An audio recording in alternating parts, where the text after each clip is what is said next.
Society of career technology एवं जन विकास महासभा द्वारा संचालित इस बायोकेमिस्ट्री क्लास में पुनः आपका स्वागत है। कार्बोहाइड्रेट मेटाबॉलिज्म के अगले चरण ग्लाइकोलिसिस के बारे में आज हम लोग बातचीत करेंगे। असल में केमिस्ट्री प्रैक्टिकल में तो हर मॉलिक्यूल को रिएक्शन करना बहुत आसान रहता है। टेस्ट ट्यूब में रखिए, बर्नर के ऊपर गर्म कर लीजिए। लेकिन हमारे लिए संभव नहीं है कि चाय बनाना है, चाय की पत्ती मुंह में डाल लें, दूध डाल लें, पानी डालें और गैस के बर्नर के ऊपर बैठ जाएं। हमारी बॉडी में सारे रिएक्शंस जो हैं नॉर्मल बॉडी टेम्परेचर पर होते हैं।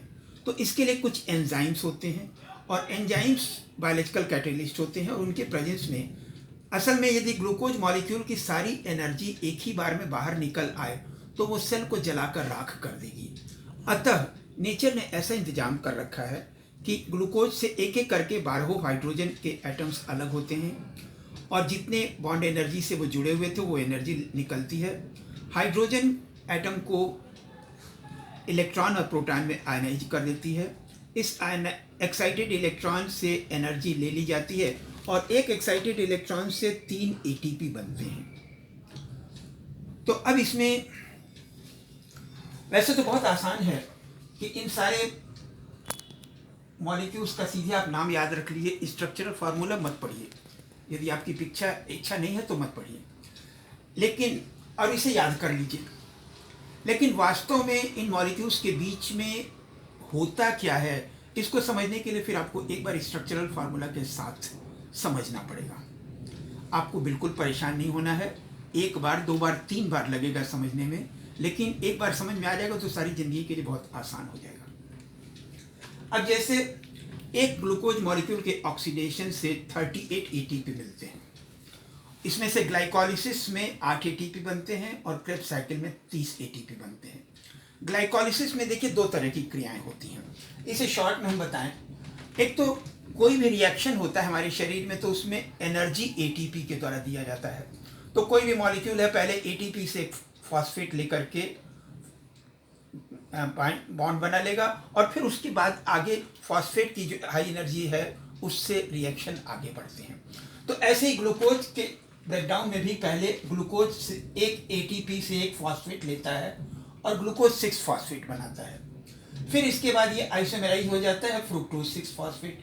फिर एक बार एक और एटीपी से एक फॉस्फेट लेता है, फ्रुक्टोज 1,6 डाइफॉस्फेट बनाता है और इसमें 2 मॉलिक्यूल बन जाते हैं। फिर इसके बाद 3 फॉस्फोग्लिसरॉल्डिहाइड के। इसमें खास बात यह है कि ऑक्सीडेशन के बाद जो एनर्जी निकली वो तुरंत एडीपी के फॉस्फोरिलेशन से एटीपी बनाने में इस्तेमाल कर ली जाती है। तो इन दोनों क्रियाओं के कपलिंग को ऑक्सीडेटिव फॉस्फोराइलेशन कहते हैं। Oxidative phosphorylation is coupling of oxidation with phosphorylation. Phosphorylation 3 प्रकार के होते हैं। एक तो जो फोटोसिंथेसिस में होता है उसे फोटोफॉस्फोराइलेशन कहते हैं। दूसरा, यहाँ पे ग्लाइकोलिसिस में 2 तरह का रिएक्शन होता है। एक तो ऐसे रिएक्शंस होते हैं जिसमें कि बीच में बस इतनी एनर्जी निकलती है जो कि एक एटीपी बना पाती है, तो उसे सबस्ट्रेट लेवल फॉस्फोराइलेशन कहते हैं। और दूसरे ऐसे रिएक्शंस हैं जिसमें कि हाइड्रोजन अलग हुआ, इलेक्ट्रॉन प्रोटॉन में आयनाइज हो गया, इलेक्ट्रॉन फिर इलेक्ट्रॉन ट्रांसपोर्ट सिस्टम में गया, NAD, FAD, Q, cytochrome oxidase. तो उसमें एक एक्साइटेड इलेक्ट्रॉन से 3 एटीपी बनते। तो 2 तरह के रिएक्शन हुए। एक तो ऐसे रिएक्शन जिसमें एक बार में इतनी एनर्जी निकली जिससे कि एक एटीपी बना, तो उसे क्या कहते हैं, सबस्ट्रेट लेवल फॉस्फोराइलेशन। और दूसरा ऑक्सीडेटिव फॉस्फोराइलेशन, जिसमें इतनी एनर्जी निकली कि हाइड्रोजन को इलेक्ट्रॉन प्रोटॉन में आयनाइज कर दी और उसमें एक्साइटेड इलेक्ट्रॉन से 3 एटीपी बनते हैं। तो अब देखिए यहाँ पे क्या होता है, सिर्फ एक जगह ऐसा है, 3 फॉस्फोग्लिसरॉल्डिहाइड से 1,3 डाइफॉस्फोग्लिसरिक एसिड बनता है, ऑक्सीडेशन होता है। और इस ऑक्सीडेशन में हाइड्रोजन अलग हुआ, NAD ने हाइड्रोजन को लिया, NADH बनाया, या ETS में गया, 2 × 3 6 एटीपी बना। इसके बाद 2 और रिएक्शंस हैं जहाँ पे सबस्ट्रेट लेवल फॉस्फोराइलेशन होता है, जिसमें कि फॉस्फोरिक एसिड से फॉस्फेट लिया जाता है, लेकिन फिर मॉलिक्यूल के रीअरेंजमेंट से वो जो फॉस्फेट है वो हाई एनर्जी बॉन्ड में बदल जाता है और फिर एडीपी को दे करके एटीपी बना देता है। नॉर्मल कोवैलेंट बॉन्ड की बॉन्ड एनर्जी जहाँ 3000 कैलोरी पर मोल होती है, वहीं पे इस हाई एनर्जी बॉन्ड की एनर्जी 7300 कैलोरी पर मोल तक होती है। तो इसमें एक स्टेप इसके बाद ये है कि 3,1,3 डाइफॉस्फोग्लिसरिक एसिड से 3 फॉस्फोग्लिसरिक एसिड बनने में भी एडीपी ने एनर्जी ली और एटीपी बना लिया, तो 2 एटीपी यहाँ बन गए। इसके बाद बना phosphoenol pyruvic acid. Phosphoenol pyruvic acid से पायरुविक एसिड बनने में फिर एक बार एडीपी ने एनर्जी लेकर के एटीपी बना लिया, तो 2 4 और 6 10 एटीपी बने, और बीच शुरू में 2 इस्तेमाल हो गए थे, तो नेट गेन क्या हुआ 8 एटीपी का। एक तो एटीपी आउटपुट आपको मालूम होना चाहिए, और उसके बाद बीच में कौन कौन से एंजाइम्स हैं ये याद करना है। जैसे यहाँ से आप शुरू करें ग्लूकोज। अब ग्लूकोज में 1 2 3 4 5 6 नंबर के कार्बन पे फिर यहाँ पर एटीपी से एक फॉस्फेट लेकर के ग्लूकोज 6 फॉस्फेट बना। यहाँ पी का मतलब सिर्फ फास्फोरस नहीं है, यहाँ पर पी का मतलब ये है H2PO3, मतलब फास्फोरिक एसिड में एक OH अलग हो गया, तो ये पूरा यहाँ जुड़ जाता है। अब इसका आइसोमेराइज होकर के ये फ्रुक्टोज 6 फॉस्फेट बनाता है। फ्रुक्टोज 6 फॉस्फेट बनने में क्या हुआ, यहाँ से 2 नंबर के दोनों हाइड्रोजन 1 नंबर पे चले गए, तो 1 नंबर पे चले गए, तो अब यहाँ पे क्या हुआ, CHO तो पहले से था, CH2 और फिर OH बन गया, और यहाँ पे क्या हुआ, 2 नंबर पे खाली CO बचा रह गया, तो अब ये क्या हो गया, फ्रुक्टोज 6 फॉस्फेट।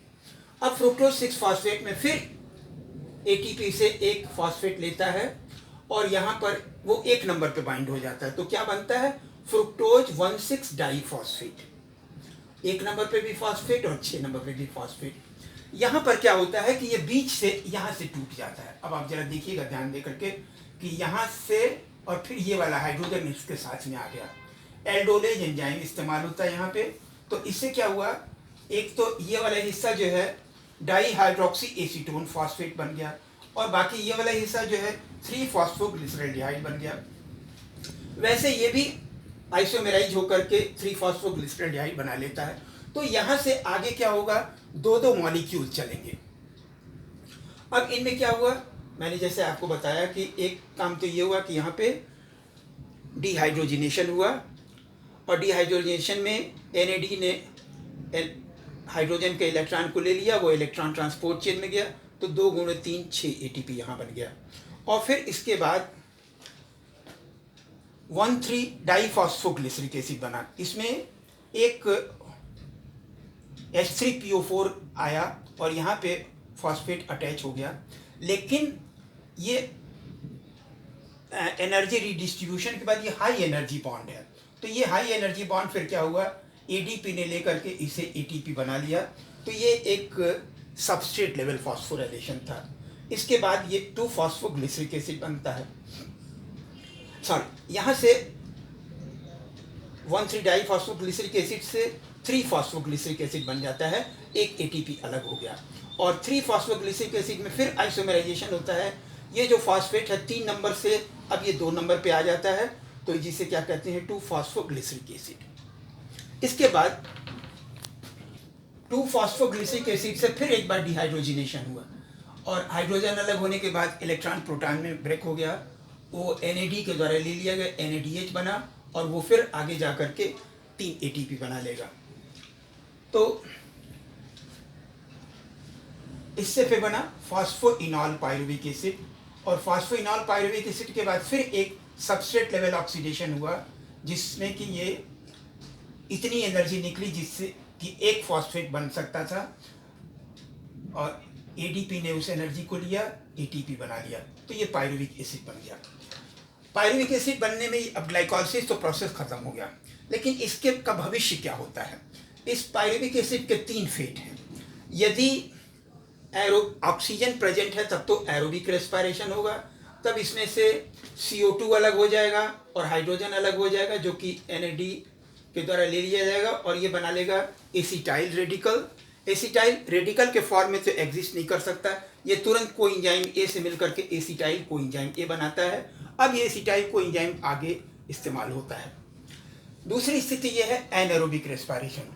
एनारोबिक रेस्पिरेशन में यदि ऑक्सीजन नहीं है तो इलेक्ट्रॉन ट्रांसपोर्ट के रिएक्शंस नहीं हो सकते।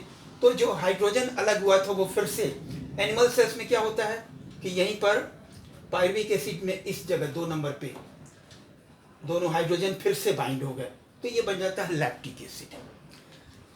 और जैसे कभी आपने देखा होगा कि आप दौड़ करके आएँ या एक्सरसाइज करके आएँ तो आपकी मांसपेशियों में लैक्टिक एसिड इकट्ठा हो जाता है, तो थोड़ी देर में आपको थकान सी लगने लगती है।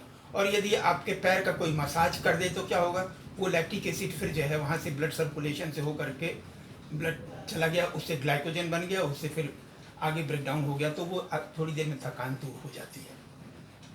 यही प्लांट सेल्स में क्या होता है एनारोबिक रेस्पिरेशन में, कि ये जो पायरुविक एसिड था ये पहले तो इसमें एसिटल्डिहाइड बनता है, इसमें से CO2 अलग हो गया, तो CO2 अलग हो गया तो ये CHO और CH3 एसिटल्डिहाइड। अब इस एसिटल्डिहाइड में फिर क्या हो गया कि ये दोनों हाइड्रोजन को पुनः ले लेता है, तो यहाँ वो अटैच हो गया, तो ये इथाइल अल्कोहल बन गया, जिसे अल्कोहलिक फर्मेंटेशन भी कहते हैं। बाकी इसके बाद क्रेब्स साइकिल और फिर इलेक्ट्रॉन ट्रांसपोर्ट रिएक्शंस हम लोग नेक्स्ट टर्म पे बात करेंगे। Thank you very much.